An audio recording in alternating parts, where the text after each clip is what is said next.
শাশুড়ি থেকে বৌমা, পড়াশোনা থেকে রান্না, অফিসের কাজেও সে কম না। নিজের হাতে সংসার সামলে একাই 100 দিনই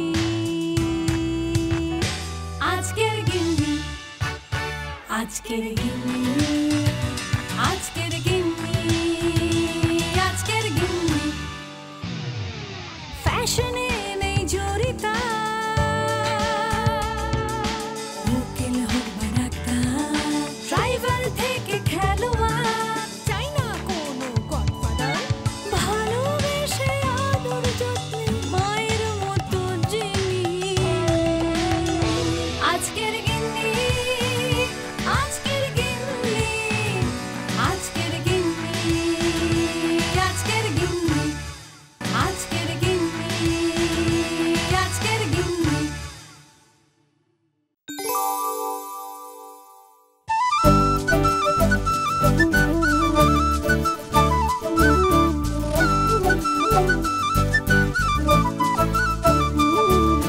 নমস্কার, আমি দোলা। আবার আমি চলে এসেছি আজকের গিন্নির আরেকটা নতুন পর্ব নিয়ে। আমার আজকের গিন্নি শর্মিলাদি। শর্মিলাদি একজন সঙ্গীত শিক্ষিকা। এখন আমি শর্মিলাদির ঘরে যাব, সারাদিন জমিয়ে আড্ডা মারবো, ভালো ভালো গান শুনবো আর খেলবো মজার মজার খেলা। তাহলে চলো দেরি না করে এখন আমি শর্মিলাদির ঘরে যাই। চলে এসো।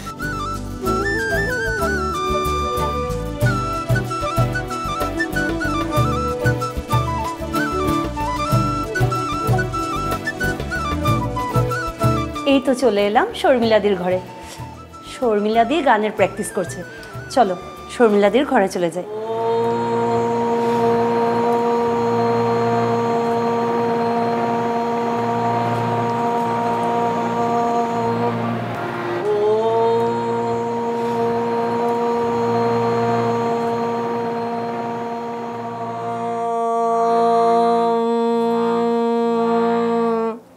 শর্মিলাদি, আরে দোলা, তোমার জন্য আমি বসে থেকে তুমি প্র্যাকটিস করছিলে। আমি তো ভেবেছি যে তুমি হয়তো ঘরে নিজের কাজে ব্যস্ত থাকবে, কিন্তু দরজা খোলা, তাতে তোমার গানের রেয়াজ শুনে আমি আর বাইরে দাঁড়িয়ে থাকিনি, তোমায় ডাকিও নি। আসলে কি জানো তো, আমার এই সময় দরজা খোলাই থাকে, কেউ না কেউ ক্লাসে আসে তো। আর আমি যেহেতু নিজে সময়টা কম পাই, তো আমি যখনই সুযোগ পাই নিজের এই একটু আধটু করতে থাকি আর কি। আজ তাহলে তোমার আর স্টুডেন্টের সঙ্গে আজ তোমার হচ্ছে না, সঙ্গে, আজ সারাদিন আমার সঙ্গে আড্ডা, আর তোমার সঙ্গে জমিয়ে আড্ডা মারবো, সঙ্গে গেম খেলবো আর অনেক অনেক অনেক তোমার গান শুনবো। একদম।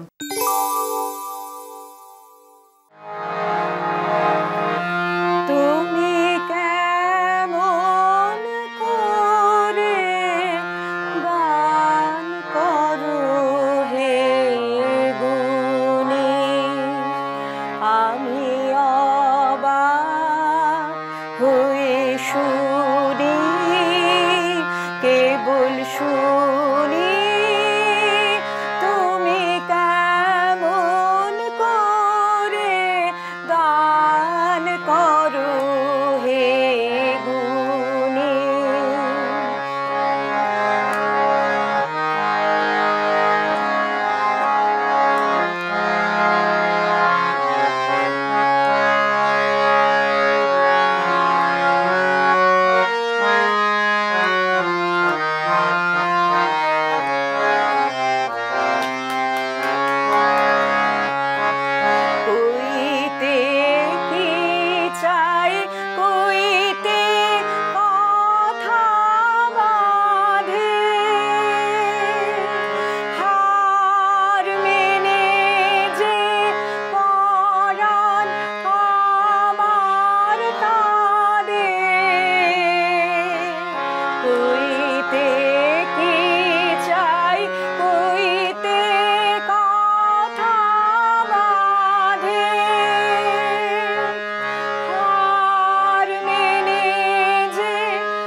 জাল বুনি তুমি কেমন করে গান করো হে গুনি।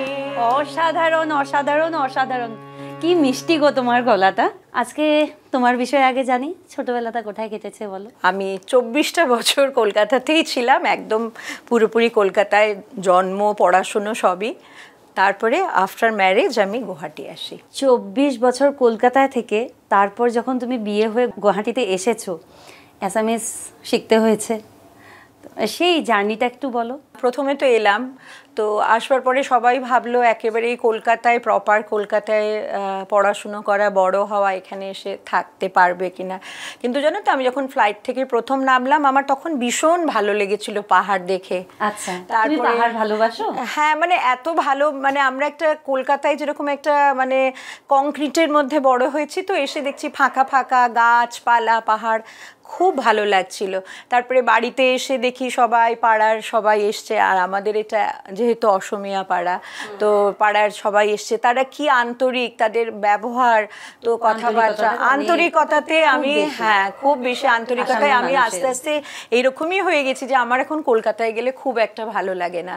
আমি রবীন্দ্রভারতী বিশ্ববিদ্যালয় থেকে ভোকাল মিউজিকে পোস্ট গ্র্যাজুয়েশন করেছিলাম, আর ক্যালকাটা ইউনিভার্সিটি থেকে পলিটিক্যাল সায়েন্সে পোস্ট গ্র্যাজুয়েশন করেছিলাম, বিএড করেছিলাম। তোমার স্টুডেন্টরা সবাই মানে এখানে এই রুমে তুমি গান শেখাও? আমি এই রুমে গান শেখাই, আমার নিচে স্কুল আছে, সেখানে গ্রুপ ক্লাস, পরীক্ষা, ছোট ছোট ফাংশনগুলো সেখানে হয়। পরীক্ষাগুলো কি তোমার এখান থেকে? আমার এখান থেকে হয়, আমার একদম গভর্নমেন্ট রেকগনাইজড স্কুল আছে।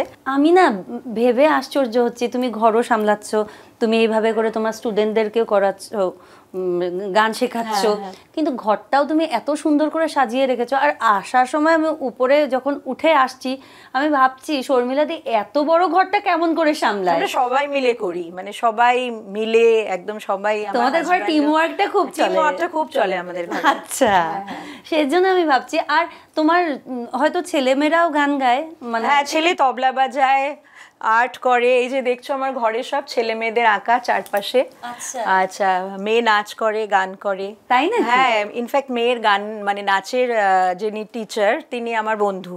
আচ্ছা চলো না একবার তোমার তাহলে ছাদের উপরটাও ঘুরে আসি, ছাদে গাছ দেখে আসবে। চল।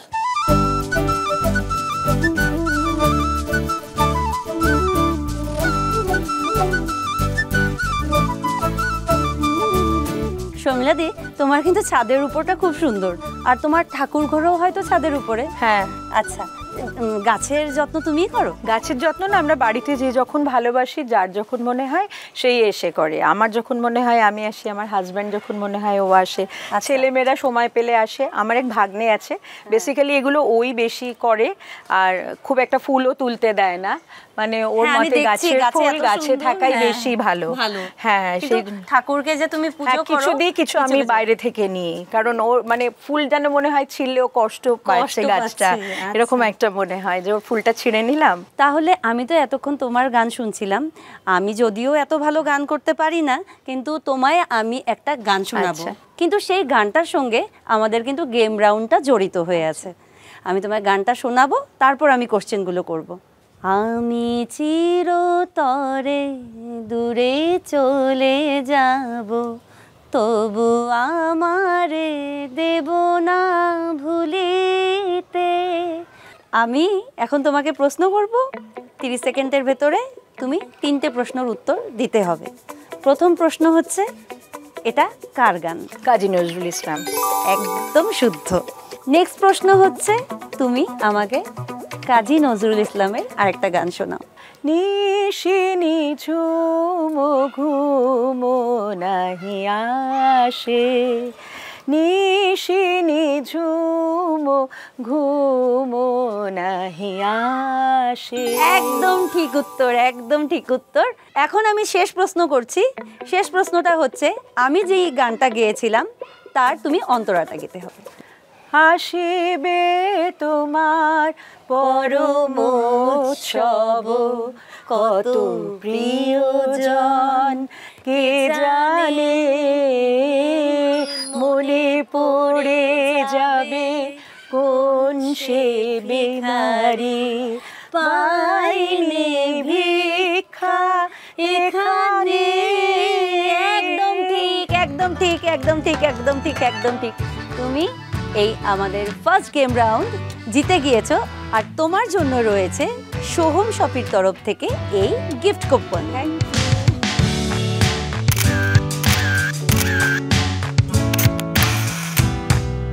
কত বছর বয়সে বিয়ে হয়েছে? তখন আমার 24, ওর 28। অনেক ছোটতে, কিন্তু সেই জন্য বোঝাপড়াটাও খুব বেশি মজবুত। আচ্ছা দিদি কি খেতে ভালোবাসে?